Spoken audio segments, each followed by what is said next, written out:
2022년에 방영된 더 글로리라는 드라마가 있습니다. 어린 시절 학교 폭력의 피해자가 성인이 되어서 가해자들을 찾아내어 응징한다는 이야기를 다루고 있는데요. 오늘날 학교 폭력의 실태 그리고 그것을 가능하게 만드는 사회의 조직적 악의 실체를 긴장감 있는 연출과 서사로 잘 담아낸 작품입니다. 극중 주인공인 문동은은 고등학교 시절 불량 학생들에 의해서 지속적인 괴롭힘과 신체적, 정신적 폭행을 당합니다. 안타깝게도 학교는 그 누구도 그녀를 보호해주지 않습니다. 정작 그녀의 곁에서 학생을 보호해줘야 할 힘, 의무가 있는 교사와 학교는 그 불량 학생들의 부모가 가지고 있는 돈과 권력에 매수된 상태였죠. 오히려 그녀를 감싸고 두둔하는 힘없는 사람들이 역으로 피해를 입게 됩니다. 결국 주인공은 학교를 자퇴합니다. 절치부심하며 힘을 키우고 복수를 위한 퍼즐을 한 조각씩 맞추어 나가기 시작합니다. 이 과정에서 드러나는 이 주인공인 문동은의 감정은 단순한 분노로만 정의되기에는 부족함이 있습니다. 그것은 고통 속에서도 살아남기 위한 그녀의 몸부림이었고 인간으로서의 존엄을 되찾기 위한 처절한 씨름 그 자체였습니다. 드라마 스토리는 단순히 피해자가 가해자를 찾아내어서 응징한다라는 이 복수극에만 초점이 맞추어져 있지는 않아요. 그 복수극의 서사를 쭉 따라가고는 있지만 실제로 우리 사회에서 끊임없이 반복되는 폭력의 문제 그리고 그에 대한 방관, 구조적 무관심과 이미 사회 안에 여전히 만연해 있는 거대 악의 실체를 드러내고 그것에 도전하는 한 개인의 피눈물 나는 싸움을 다루어내고 있습니다. 이 주인공인 이 문동은의 이 복수가 유독 통쾌한 이유는 구조적인 악이 득세한 것처럼 보이는 이 세상에서 진리와 정의 그리고 인간의 존엄성을 지키기 위해서 끝까지 타협할 마음이 없는 주인공의 다짐과 열정이 잘 드러나기 때문은 아닌가라는 생각도 해보게 됩니다. 오늘 우리가 읽은 이 본문에도 거대 악에 대항하여 맞서 싸우는 진리의 사도들에 관한 이야기가 소개되고 있습니다. 타협할 수도 없고 타협할 마음도 없는 진리의 소수가 이 구조적 악을 어떻게 상대할 수 있는지 그것을 가능하게 하는 힘의 원동력은 무엇인지 그리고 그것이 오늘을 살아가는 우리에게 어떤 의미가 있는지를 말씀을 통해서 함께 살피도록 하겠습니다. 예수님을 핍박하고 십자가에 못 박아 죽인 세력들이 여전히 건재합니다. 오히려 그들은 더 기고만장해 있는 상태입니다. 왜 그렇습니까? 그 눈에 가시와도 같았던 예수를 제거하는데 성공했기 때문에 그래요. 유대의 종교 지도자들에게 예수는 나름의 위협적인 도전 세력이었습니다. 자신들의 기득권을 무너뜨리려는데 앞장섰던 선봉장이었기 때문에 그렇죠. 그들은 여러 시도 끝에 예수에게 두 가지 혐의를 뒤집어 씌워서 그를 십자가에 매다는 데 성공합니다. 하나는 종교적 범죄였던 신성모독이었어요. 예수님은 공생의 3년의 기간 동안 자신이 곧 메시아이시고 하나님의 아들이시다라고 주장하셨습니다. 유대적 개념에서 아들은 아버지와 동일한 권한과 기능을 갖는 존재이기 때문에 자신을 가리켜서 하나님의 아들이라고 말할 때 그 말은 내가 곧 하나님이다 이런 의미가 됩니다. 그들은 예수님을 메시아와 그리스도로 인정하지 않았기 때문에 예수님의 이 모든 고백과 선언은 하나님을 모욕하는 신성 모독이 될 수밖에 없었던 것이죠. 두 번째는 정치적 범죄였던 반역죄였어요. 예수님은 자신을 하나님의 아들이라고 소개함과 동시에 유대인의 왕이다라고도 소개하셨습니다. 당시 팔레스타인 지역은 로마의 식민 지배를 받고 있었습니다. 로마 황제가 그들의 정치적인 왕이 된다라는 의미입니다. 그런 상황에서 내가 유대인의 왕이다라는 이 표현은 그 메시지 자체로 혁명과 반란의 수치가 분명히 발생할 수가 있습니다. 물론 로마 정부 입장에서는 예수님의 발언 외에 그 어떤 반역의 징후나 시도도 찾아볼 수 없었습니다. 그 총독 빌라도가 끝까지 예수님에게 무죄를 선고했던 이유도 바로 더 이상의 어떤 단서도 나오지 않았기 때문이었죠. 하지만 악한 유대 종교 지도자들은 포기하지 않습니다. 끝까지 예수님의 발언을 정치적으로 문제 삼습니다. 왜곡하고 악의적으로 해석합니다. 백성들을 선동합니다. 그리고 기어이 로마법에 의해서 예수를 십자가에 못 박고 맙니다. 이로써 강력한 도전 세력이 정리되었어요. 더 이상 자신을 위협할 만한 세력도 없고 당연히 깜짝 놀랄 만한 일이나 당황할 일도 없을 거라고 생각했습니다. 그런데 그렇지가 않았죠. 오히려 더 큰 소요가 일어나고 있습니다. 자신들이 직접 죽인 예수의 영향력이 이전과는 비교도 할 수 없을 정도로 더 크고 강력하게 나타나고 있었던 것이죠. 어떤 사건입니까? 우리가 사도행전 앞부분을 계속해서 살폈던 것처럼 선천적으로 장애를 가지고 있었던 지체 장애인이 일어나 걷고 뛰고 하나님을 찬양하는 말 그대로 기적이 그들 앞에서 일어나게 되는 거예요. 이 사건으로 인해서 성전 주변이 떠들썩해졌습니다. 사람들이 모여들기 시작합니다. 확인을 해보니 이 일은 예수를 따르는 몇몇 제자들에 의해서 벌어진 일이었어요. 즉시 종교 지도자들은 현장으로 달려갑니다. 그리고 빠르게 이 상황을 진압하죠.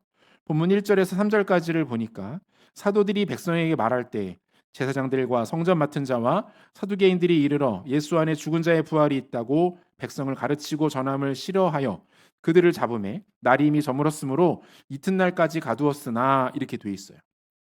이 종교 지도자들은 이미 한 차례 예수님을 정리했던 경험과 노하우를 가지고 제자들이 일으킨 이 소요를 깔끔하게 정리하고 있습니다.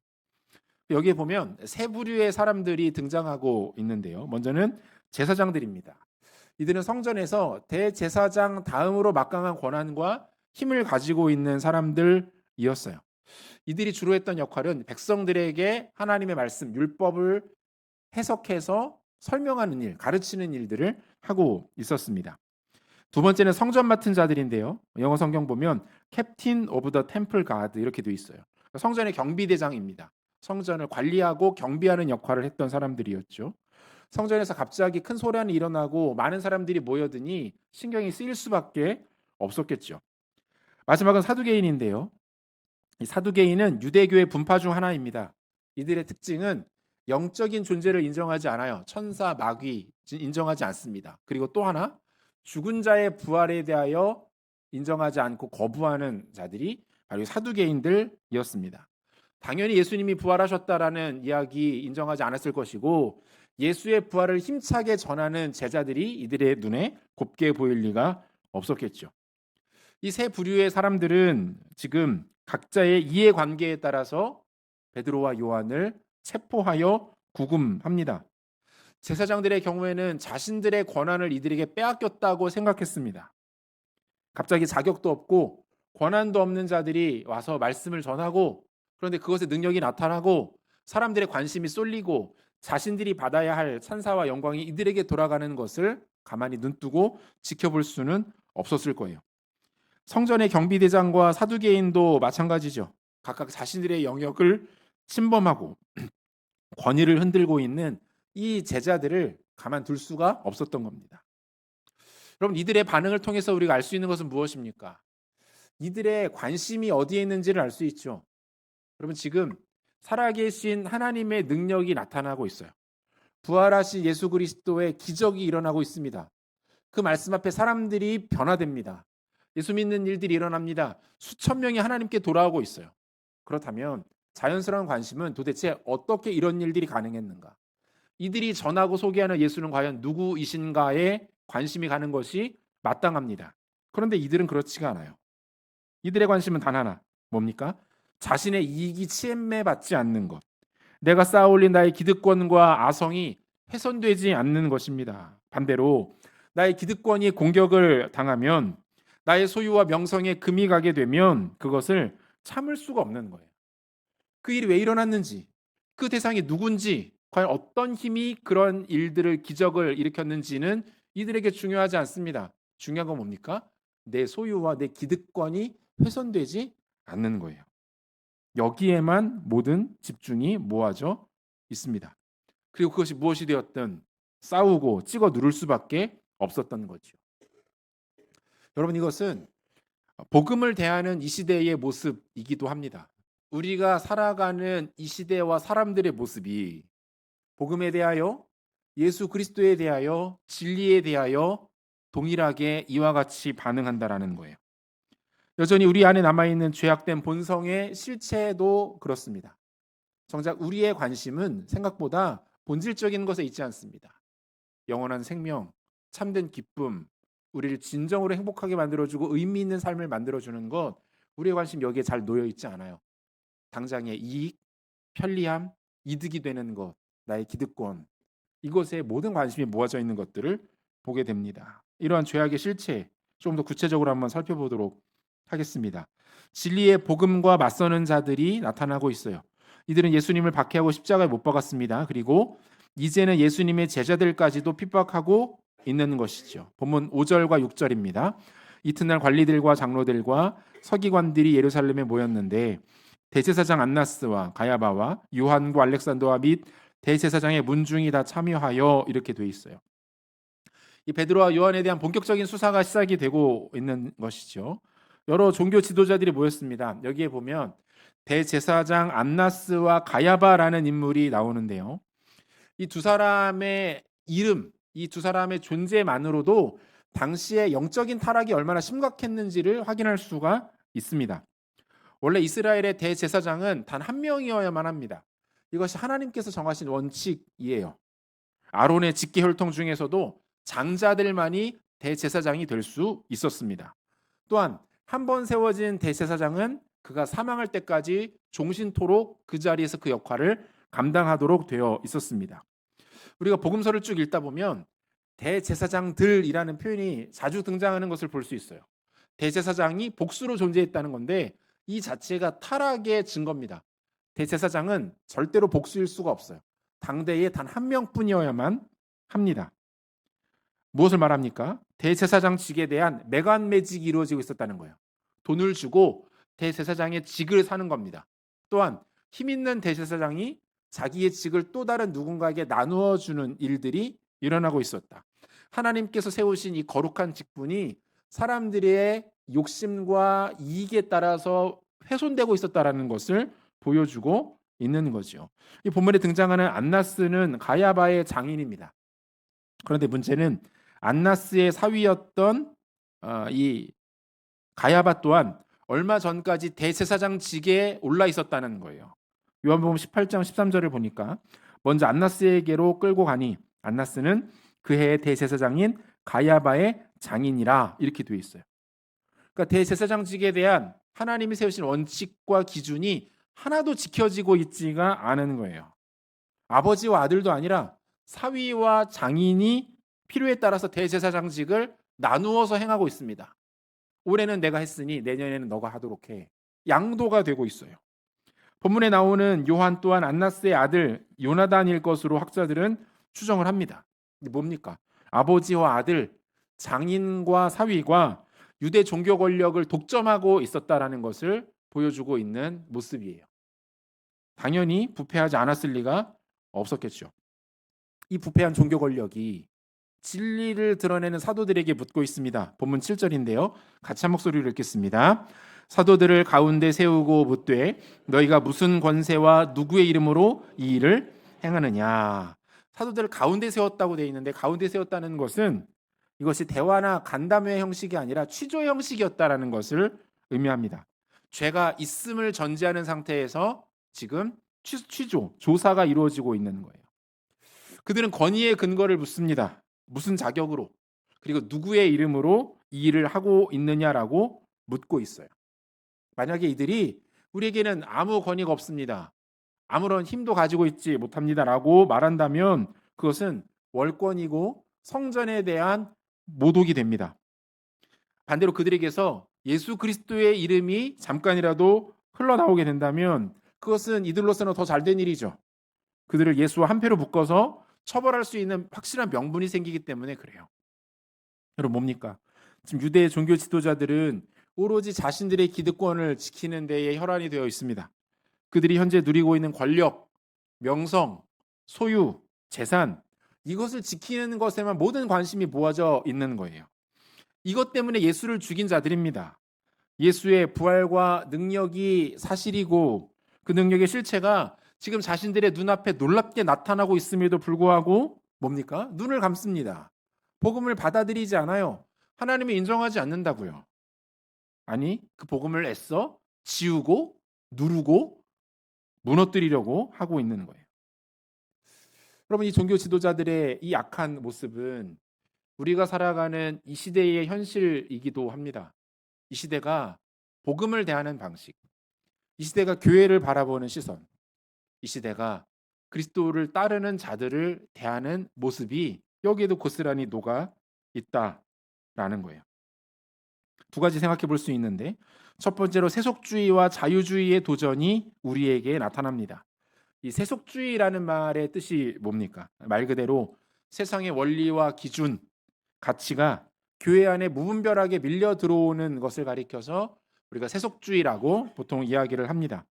이 영향력은 교회를 오염시킵니다. 그래서 교회가 성경의 원리, 하나님이 머리 되시고 주인 되시는 이 원리를 떠나서 세상의 경영의 원리와 물질의 기준이 이 교회 안에 들어와서 교회를 변질되도록 만들어 버립니다. 세속주의가 교회를 무너뜨리는 거죠. 자유주의는 뭡니까? 자유주의는 성경의 해석에 대한 문제입니다.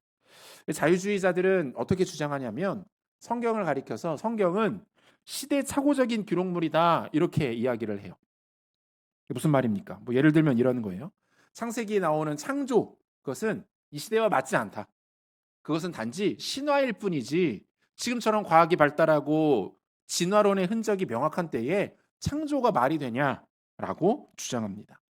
어디 이뿐입니까? 성경에 등장하는 수많은 하나님의 일하심의 흔적들, 기적들에 대하여서 인정하지 않습니다. 성경은 히브리인들의 신화일 뿐이다. 따라서 그 안에 기록된 모든 이야기들은 신화, 이야기, 그리고 그것을 비유와 은유로 해석을 해야지 그 실제 있었던 역사적 사실로 받아들여서는 곤란하다라고 말해요. 여러분 진짜 그렇습니까? 우리가 믿고 따르는 성경이 단순히 히브리인들의 신화를 모아놓은 책에 불과합니까? 거대한 문학일 뿐입니까? 그 안에 기록된 모든 것은 비유로만 이해되고 해석되어야만 하는 것입니까? 그렇지 않죠. 그렇지 않습니다. 우리는 사도 바울의 고백에 집중할 필요가 있어요. 디모데후서 3장 16절과 17절 말씀인데요. 같이 읽겠습니다. 모든 성경은 하나님의 감동으로 된 것으로 교훈과 책망과 바르게 함과 의로 교육하기에 유익하니 이는 하나님의 사람으로 온전하게 하며 모든 선한 일을 행할 능력을 갖추게 하려 함이라. 바울이 말하고 있는 바가 뭐예요? 모든 성경이 하나님의 무엇으로 된 것이다? 감동으로 된 것이다. 쉽게 말하면 성령께서 직접 성경을 기록하셨다는 거예요. 물론 성령께서 하나님의 사람들을 세우셔서 그들로 하여금 성경을 기록하게 하셨는데 성령께서 직접 간섭하셨기 때문에 그 기록된 성경의 내용에는 오류나 가짜, 거짓이 존재하지 않는다. 완벽한 하나님의 뜻이 나타나 있는 책이다라고 말하고 있는 거예요. 종교 자유주의는 성경의 영적 권위를 인정하지 않습니다. 이것이 오늘날 교회 안에서도 나타나고 있는 영적인 현 주소의 모습입니다. 성경이 약화됩니다. 말씀이 가르쳐지고 증거되는 것이 점점 희미해지는 모습들이 나타나게 되더라는 거예요. 이 세속주의와 자유주의가 낳은 최악의 괴물은 종교다원주의입니다. 이 종교다원주의라는 것은 한마디로 모든 종교에는 구원이 있다라고 말하는 주장이에요. 모든 종교에는 구원이 있다. 기독교에도 구원이 있고 불교에도 구원이 있고 힌두교, 이슬람교, 무속신앙, 부족 종교들에도 얼마든지 구원이 가능하다라고 주장합니다. 어떤 종교가 되었든 한 사람이 그것을 진실되게 믿고 그것을 정직하게 받아들이고 최선을 다해서 그 신께 마음을 다하면 얼마든지 구원받을 수 있다라고 가르치는 거예요. 말도 안 되는 주장이죠. 한 가지 비유를 들자면 산 정상에 올라가는데 산 정상으로 올라가는 길이 여러 갈래가 있다는 거예요. 어느 길을 선택하든지 꾸준히 올라가기만 하면 산 정상에 오를 수 있다. 모든 종교는 같은 종교다라고 말합니다. 성경과 정면으로 반대되는 주장이에요. 더 안타깝고 충격적인 것은 무엇입니까? 교회들 중에서도 이 종교다원주의를 인정하고 지지하는 교회들이 있다는 거예요. WCC라는 단체가 있습니다. 이름은 그럴듯해요. 세계교회협의회. 그 이름만 들어보면 별 문제가 없어 보여요. 그런데 정작 그 안에서 논의되는 내용들을 들어보면 아주 심각합니다. 1961년에 있었던 WCC 뉴델리 총회에서의 결정입니다. 이 총회에서는 타 종교를 다른 신앙으로 표현을 하면서 이런 결의를 내렸어요. 하나님은 다른 신앙을 통해서도 말씀하시며 성령 또한 얼마든지 역사하실 수 있다. 또한 복음이 아닌 불교나 힌두교를 가리켜서 성령의 창조 사역에 대한 응답이다라고 말했습니다. 말도 안 되는 소리죠. 하나님이 불교나 힌두교나 이슬람교를 통해서도 얼마든지 당신들을 구원할 수 있습니다라고 말하고 있는 거예요. 성경에 나오는 이야기가 아니에요. 이런 주장들은 해를 갈수록 심각해집니다. 1983년에 있었던 WCC 밴쿠버 총회에 관한 기사 중 일부인데요. 하나님의 선물인 생명이라는 주제로 모인 전체 회의에서는 캐나다 원주민, 불교도, 힌두교도, 이슬람교도, 그리고 유대주의자 등이 각자의 입장을 발표하므로 종교 다원주의적 신론을 추구했다. 특히 캐나다 인디언의 토템 제막식, 한국 무당의 강신굿도 행하는 범신론적 성만창이 거행되었다. 이런 것들이 교회라는 이름을 걸고 논의되는 내용들. 여러분, 이게 실제로 벌어졌던 일들. 서구 사회에서는 이미 수십 년 전에 결의되어서 나타나고 있는 문제들입니다. 말이 안 되죠. 성경을 인정하지 않는 정도가 아니라 아예 자신들의 소견에 오른 대로 성경을 새로 써버리고 있는 일들이 일어나고 있는 거예요. 그런데 여러분, 이러한 교회 단체의 결정들이 이것으로만 끝나는 게 아닙니다. 더 큰 문제는 뭡니까? 이렇게 결정되어 이 말도 안 되는 내용들이 우리도 알지 못하는 사이에 교회 안에 스며들어오고 성도들의 마음 가운데 젖어들고 우리의 내면으로 들어오는 일들이 우리도 인지하지 못하는 사이에 벌어지고 있다는 거예요. WCC가 성경이 아닌 자신들의 주장을 떠받드는 것처럼 우리 안에도 비슷한 원리의 일들이 일어나고 있다는 거예요. 뭡니까? 저와 여러분들 안에 나라는 우상이 가득 들어차기 시작합니다. 하나님이 계셔야 할 그 영광스러운 보좌에 내가 들어와서 그 자리를 내놓지 않고 있습니다. 성령께서 다스려야 하고 하나님의 통치를 받아야 하는 나인데 내가 나의 주인이 되어서 나를 다스리기 시작합니다. 나의 욕심, 교만한 마음, 누군가를 원망하며 미워하는 감정, 돈, 명예, 성공, 인정받고자 하는 마음 등 우리 안에 스스로가 쌓아올린 교만의 장벽들이 우리를 가득 메운 채 하나님의 은혜가 하나님의 기름 부으심이 우리 가운데 나타나지 못하도록 필사적으로 막는 일들이 실제로 우리 가운데 일어나고 있다라는 거예요. 하덕규 씨가 만든 가시나무라는 노래가 있어요. 가사가 이렇습니다. 내 속엔 내가 너무도 많아 당신의 쉴 곳 없네. 내 속엔 헛된 바람들로 당신의 편한 곳 없네. 내 속엔 내가 어쩔 수 없는 어둠, 당신의 쉴 자리를 뺏고 내 속엔 내가 이길 수 없는 슬픔, 무성한 가시나무 숲 같네. 바람만 불면 그 메마른 가지 서로 부대끼며 울어대고 쉴 곳을 찾아 지쳐 날아온 어린 새들도 가시에 찔려 날아가고 바람만 불면 외롭고 또 괴로워 슬픈 노래를 부르던 날이 많았는데 내 속엔 내가 너무도 많아서 당신의 쉴 곳 없네. 가사의 내용이 분명하죠. 뭡니까? 나의 주인이 당신 하나님이 아니라 내가 되어버렸더니 어떤 일이 벌어집니까? 슬픔과 절망과 수고와 아픔과 불안과 염려로부터 자유로울 수 있는 날이 단 하루도 없다는 거예요. 사랑하는 성도 여러분, 어떻습니까? 여러분, 인간은 어쩔 수가 없습니다. 아무리 잘난 인간도, 아무리 많은 힘과 권력과 재물을 소유한 인간도 어때요? 그가 진리를 떠나고 생명에서 멀어지면 반드시 메마르고 고갈됩니다. 혼란에 빠집니다. 어려움 가운데 잠기게 됩니다.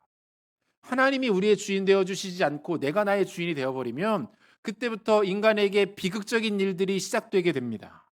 악함과 약함의 굴레에서 빠져나오지 못한 채 자기 소견에 옳은 대로만 힘을 다해 살아가게 되더라는 거예요. 사사시대의 모습이 정확하게 그랬죠. 사사기 21장 25절 말씀 우리 한 목소리로 같이 읽겠습니다. 그때에 이스라엘에 왕이 없으므로 사람이 각기 자기의 소견에 옳은 대로 행하였더라. 왕이 없으므로 자신의 중심에 하나님이 왕으로 자리하시지 않게 되니 어떤 일들이 벌어집니까? 자기 소견에 옳은 대로 욕심을 따라 그때그때의 욕망에 따라 감정에 따라 인생이 휘청거리는 일들이 집단적으로 일어나게 되더라. 이게 사사기의 고발 아닙니까?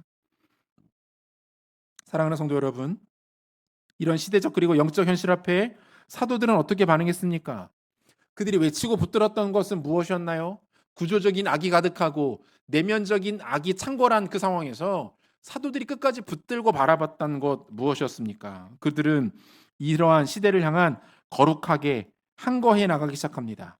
간단하게 두 가지 살피겠습니다. 첫 번째로 사도들의 답변에는 불이익에 대한 항거가 담겨 있었어요. 다시 한번 7절을 보시면요. 사도들을 가운데 세우고 묻되 너희가 무슨 권세와 누구의 이름으로 이 일을 행하였느냐 이렇게 돼 있어요. 여러분 제자들이 이 질문을 딱 받아들었을 때 그들에게서 가장 먼저 떠올랐던 장면이 있었을 겁니다. 그게 뭡니까? 예수님께서 유대 종교 지도자들 앞에 서 계신 장면이었을 거예요. 질문이 같아요. 논쟁 중에 그리고 군병들에게 붙들린 바 되어서 예수님께서 가장 많이 들으셨던 질문 중 하나가 바로 이 질문이었어요. 너가 도대체 무슨 권세와 누구의 이름으로 이렇게 했는가? 라는 질문을 많이 받으십니다.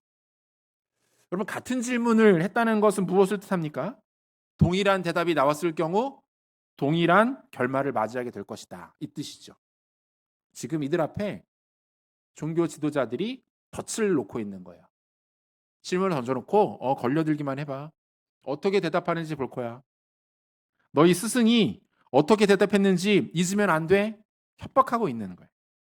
너희들의 대답 하나 때문에 치명적인 불이익을 당하게 될 수도 있고 신체상의 어려움을 겪게 될 수도 있어. 너의 목숨이 결정될 수도 있는 일이야 라고 말하고 있는 거예요. 그럼 베드로와 요한은 이들의 질문 앞에 어떻게 대답합니까? 본문 9절과 10절 말씀인데요. 본문 9절 10절 같이 읽겠습니다. 만일 병자에게 행한 착한 일에 대하여 이 사람이 어떻게 구원을 받았느냐고 오늘 우리에게 질문한다면 너희와 모든 이스라엘 백성들은 알라. 너희가 십자가에 못 박고 하나님이 죽은 자 가운데서 살리신 나사렛 예수 그리스도의 이름으로 이 사람이 건강하게 되어 너희 앞에 섰느니라 라고 돼 있어요. 여러분 사도들은 이 종교 지도자들이 놓은 덫을 피해갈 생각이 없습니다. 우회할 생각이 없어요. 어떻게 합니까? 정면으로 부딪힙니다. 돌파를 선택합니다. 너희가 죽였지만 하나님이 다시 살리신 나사렛 예수 그리스도의 이름이다. 이렇게 말해요. 당신들이 죽였잖아요. 그런데 하나님은 다시 살리셨습니다. 그 예수가 이 능력과 이 권세와 이 영광을 행하셨습니다. 라고 말하고 있는 거예요. 여러분 이 대답은 매우 지혜롭고 동시에 정교합니다. 유대인들의 치부를 정확하게 드러내죠. 당신들이 예수를 죽이지 않았습니까? 당신들이 죄 없는 예수를 잡아 핍박하고 십자가에 못 박지 않았습니까? 라고 직격하고 있는 것이고 또 하나 사두개인들이 가지고 있었던 신학의 근간을 무너뜨립니다. 그분이 부활하셨습니다. 유대인들 당신들이 못 박아 죽인 예수가 부활하였고 그분이 이 위대하고 영광스러운 일들을 행하셨습니다. 너희의 죄악과 교만 그리고 죽은 신학으로는 절대 불가능한 이 일이 부활하신 예수 그리스도를 통해서만 가능했다라고 말하고 있는 거예요. 협박이 있었고 공격이 있었는데 피해가지 않습니다. 굴하지 않아요. 타협하지 않습니다. 정면으로 돌파합니다. 바벨론 왕의 겁박에 굴하지 않았던 소년들이 있었죠. 다니엘 3장에 보면 다니엘의 세 친구 사드락, 메삭, 아벳느고 그들이 큰 위기에 놓이게 됩니다. 바벨론의 신상 앞에 절하라는 왕의 요구를 받습니다. 누구든지 그 신상 앞에 절하지 않으면 즉시 용광로로 던져지게 될 것이다. 엄포가 떨어집니다. 그런데 이들의 선택은 무엇이었습니까? 다니엘 3장 16절과 17절 말씀 같이 읽겠습니다. 사드락과 메삭과 아벳느고가 왕에게 대답하여 이르되 느부갓네살이여 우리가 이 일에 대하여 왕에게 대답할 필요가 없나이다. 왕이여 우리가 섬기는 하나님이 계시다면 우리를 맹렬히 타는 불문불 가운데에서 능히 건져내시겠고 왕의 손에서도 건져내시리이다. 그리고 이 표현이 참 멋있죠. 우리가 이 일에 대하여 대답할 필요가 없습니다. 재고의 가치가 없다는 거예요. 고민하고 주저하고 근심할 이유가 하나도 없다는 거예요. 우리가 어떤 상황에 놓이든 어떤 처벌을 받게 되든 우리의 선택은 바뀌지 않을 겁니다. 우리는 한 길로만 걸어갑니다. 우리는 하나님만 바라봅니다. 하나님이 우리를 붙드실 것이기 때문입니다. 라고 말하고 있는 거예요. 사랑하는 성도 여러분, 우리가 하나님께 집중하면 하나님도 우리에게 집중하십니다. 하나님의 시선이 우리 인생 가운데 머물기 시작하면 그 인생 가운데 놀라운 일들이 일어나게 됩니다. 그 무엇도 누구도 우리와 상대할 수가 없는 거예요. 여러분 세상의 관심은 하나님의 백성들을 어떻게든 주저앉히는 겁니다. 내이 누르는 거예요. 하나님 섬기지 못하도록, 하나님 떠나도록, 하나님 외면하며 부인하고 버리도록 만드는 것이 오늘날 세상의 관심이고 마귀의 계획입니다. 그것을 위해 살 수 있는 모든 방법들을 동원할 겁니다. 하지만 굴복해서는 안 됩니다. 굴복할 수 없는 것이죠. 잠깐의 불이익이 있다 할지라도 그것에 대하여 거룩한 항거를 할 수 있어야 합니다. 기억하십시오. 하나님께 집중하면 하나님이 우리 가운데 집중하시는 줄로 믿으시기를 바랍니다. 하나님의 시선이 머물면 그 인생은 반드시 변화됩니다.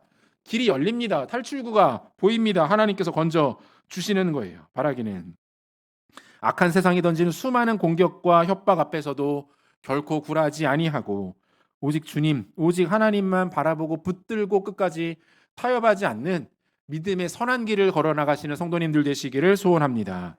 두 번째로 사도들의 답변에는 또 다른 가능성에 대한 항거가 담겨 있었어요. 사도들은 종교 지도자들의 질문을 오히려 역으로 받아칩니다. 질문에 대하여서 오히려 반문하면서 그들을 상대하고 있는 건데, 구약에서부터 예언되신 예수 그리스도를 소개하면서 그분을 선택하는 것이 오히려 당신들에게 놓여 있다라고 질문을 던지고 있는 거예요. 이 내용이 본문 11절에 나와 있는데요. 11절 보니까 이 예수는 너희 건축자들의 버린 돌로서 집 모퉁이의 머릿돌이 되었느니라 이렇게 돼 있어요. 이 사도들이 시편의 말씀을 지금 인용해서 종교 지도자들에게 질문을 던지고 있는 거예요. 그 종교 지도자들도 이 시편의 내용이 어떤 의미를 담고 있는지 잘 알았겠죠. 구약을 정통했던 사람들이니까. 시편 118편 22절과 23절인데 같이 한번 읽어보죠. 건축자가 버린 돌이 집 모퉁이의 머릿돌이 되었나니 이는 여호와께서 행하신 것이요 우리 눈에 기이한 바로다 이렇게 돼 있어요. 여러분 이게 무슨 뜻이냐면 하나의 비유입니다. 집을 짓는 사람이 필요한 돌을 찾다가 돌을 찾았는데 불필요한 거예요. 적합하지 않아요. 그래서 그 돌을 옆으로 치워버립니다. 그 돌은 불필요한 돌이에요. 그런데 그 돌이 마침 길 한복판으로 떨어지면서 지나가는 행인들의 길을 막습니다. 그 돌이 불필요한 돌이자 불편한 돌이 되어버리는 거예요. 모두에게도 환영받지 못하는 돌입니다. 그런데 건축주가 와서 딱 보니 그 돌이 박혀 있는 자리에서 그 자리에 집을 지으면 좋을 것 같은 판단이 들어서 그 돌을 기준으로 집을 지어 나가기 시작합니다. 그래서 그 돌을 모퉁이 돌로 삼은 거예요. 가장 주춧돌, 가장 중요한 돌. 그렇게 그 집이 지어지게 된다. 이 말입니다. 이것이 의미하는 바가 뭐예요? 하나님께서 모두가 불필요하다고 여기는 존재, 모두가 불편하다고 여기는 존재인 예수 그리스도를 중심으로 하나님 나라의 역사를 펼쳐가고 하나님의 구원을 계획해 나가신다라는 의미예요. 이 이야기를 가지고 유대 종교 지도자들에게 묻고 있는 겁니다. 여러분들은 예수를 어떤 존재로 여기겠습니까? 당신들은 예수를 불필요한 존재로 여겼습니다. 사람들은 예수를 불편해하기 시작했습니다. 그렇다면 당신들에게 묻겠습니다. 당신들은 예수를 어떤 존재로 여기십니까? 하나님이 온 인류를 위해 친히 내어주신 독생자 예수님이 계시는데 그분은 당신들에게 불필요하거나 또는 불편한 존재로 여겨지는 것 같은데, 하지만 그분은 하나님의 구원을 완성하시는 분이신데 당신은 그를 어떻게 여기시겠습니까? 이 질문이에요. 동일하게 우리 자신들에게도 던져볼 수 있는 질문이겠죠. 사랑하는 성도 여러분, 여러분께 묻습니다. 여러분은 예수를 어떻게 대하시고자 합니까? 여러분에게 예수 그리스도는 어떤 분입니까? 여러분에게 예수는 누구십니까? 그저 오래전부터 형식적으로만 알고 지냈던 막연한 지인 같은 그런 존재처럼 우리가 예수님을 대하고 있지는 않나요? 아예 안 보기에는 조금 찝찝하고, 그렇다고 너무 자주 가까이 보기에는 부담스럽고, 그런 존재가 우리에게 예수님 아닙니까? 여러분, 우리가 좀 잘 생각해 볼 필요가 있는 게, 언젠가 이 자리에 앉아 있는 우리 모두가 예수님 반드시 만납니다. 그분과 얼굴을 맞대고 그분 앞에 앉게 되는 일들이 일어나게 됩니다. 피할 수가 없어요. 모든 사람이 예수님을 만나게 될 거예요.